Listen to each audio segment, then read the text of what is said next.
సరే, ఈరోజు మనం ఒక చాలా ముఖ్యమైన విషయం గురించి మాట్లాడుకుందాం. అదేంటంటే, మార్పు లేని జీవితంలో దాగి ఉన్న ఒక పెద్ద ప్రమాదం. దాన్ని నిశ్చలత్వపు ఉచ్చు అని పిలవచ్చు. మొదటగా మిమ్మల్ని మీరే ఒక ప్రశ్న వేసుకోండి. నా జీవితం బాగానే ఉంది కదా అని మీకనిపిస్తుందా? అంటే పైకంతా సాఫీగా, సేఫ్గా ఉన్నట్టే అనిపించచ్చు. కానీ లోపలెక్కడో ఏదో తెలియని వెలితి, అలాంటి ఫీలింగ్ ఎప్పుడైనా వచ్చిందా? సరే, ఇప్పుడు ఇంకో ప్రశ్న. చివరిసారిగా మీ రొటీన్కి భిన్నంగా ఒక చిన్న మార్పు ఎప్పుడు చేశారు? అది ఏదైనా కావచ్చు. మీ ఆలోచనా విధానాన్ని మార్చి ఒక కొత్త విషయం తెలుసుకోవడం కావచ్చు. ఎప్పుడబ్బా అని ఒక్క క్షణం ఆలోచించండి. చూడండి, మనలో చాలామంది ఏమనుకుంటారంటే మార్పులేని జీవితమే సేఫ్, ప్రశాంతంగా ఉంటుంది అని. కాని ఇక్కడే ఉంది అసలు ట్విస్ట్. ఈ విశ్లేషణలో చెప్పేదేంటంటే మార్పు లేకపోవడమే అసలైన ప్రమాదం. అవును, మీరు విన్నది నిజమే. సరే, ముందుగా ఈ సమస్య లోతుల్లోకి వెళ్దాం. ఈ నిశ్చలత్వం అనేది ఒక ట్రాప్ లాంటిదన్నమాట. ఇది మనల్ని కంఫర్ట్ జోన్ అనే ఒక భ్రమలో బంధించేస్తుంది.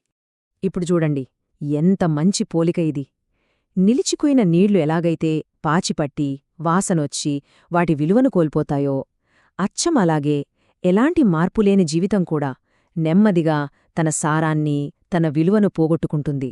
మనందరికీ ఉంటుంది ఆ కంఫర్ట్ జోన్ అనే ఒక చిన్న ప్రపంచం. అక్కడన్నీ మనకు తెలిసినవే, అంతా మన కంట్రోల్లోనే ఉన్నట్టు భలే సేఫ్గా అనిపిస్తుంది. కానీ అక్కడే ఉంది అసలు ప్రమాదం. ఆ సేఫ్ అనే ఫీలింగే మన ఎదుగుదలకు పెద్ద బ్రేక్ వేస్తుంది. ఈ తేడా చూడండి. ఒకవైపు జీవించడం, మరోవైపు కేవలం బ్రతకడం.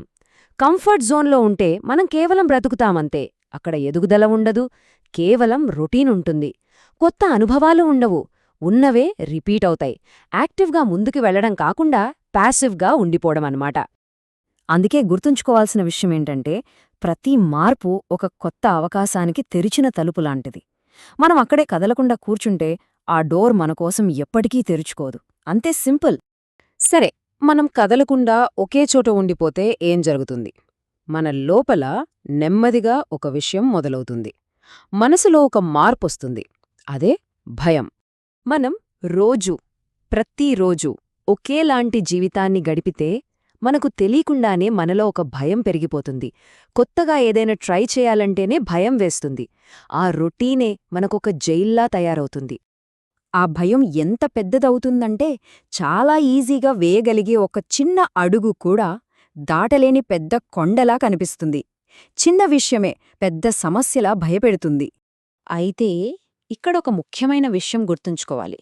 మార్పు కావాలి అనగానే కనిపించినవన్నీ మార్చేయాలని కాదు. అలా చేస్తే దారి తప్పే ప్రమాదం కూడా ఉంది.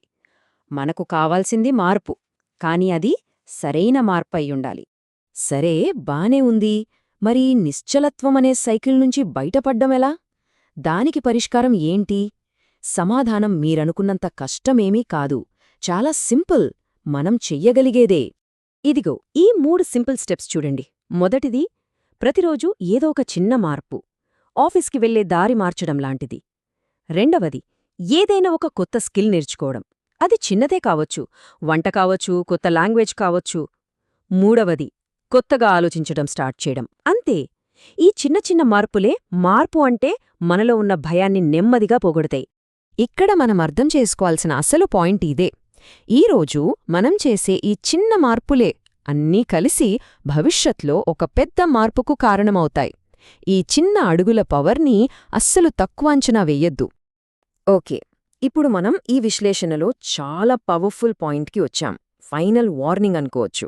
అసలు ఏమీ చెయ్యకుండా ఉండిపోవడం వల్ల మనం చెల్లించే నిజమైన వెల ఏంటి?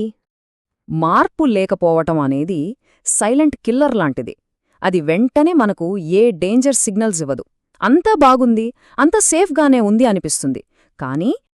కానీ నిజానికి ఆ నిశ్చలత్వమే మన జీవితాన్ని నెమ్మదిగా, మనకే తెలియకుండా ఆపేస్తూ ఉంటుంది. మన ఎదుగుదలని, మన కెపాసిటీని, చివరికి మన ఉనికినే ఫ్రీజ్ చేసేస్తుంది. కాబట్టి చివరగా ఒక ప్రశ్నతో ఈ విశ్లేషణను ముగిద్దాం. జీవితం ఒక పుస్తకమనుకుంటే ప్రతిరోజూ అదే పాత పేజీని మళ్లీ మళ్లీ చదువుతూ ఉంటారా? లేక ఈరోజు ఒక కొత్త చాప్టర్ రాయడం మొదలు పెడతారా?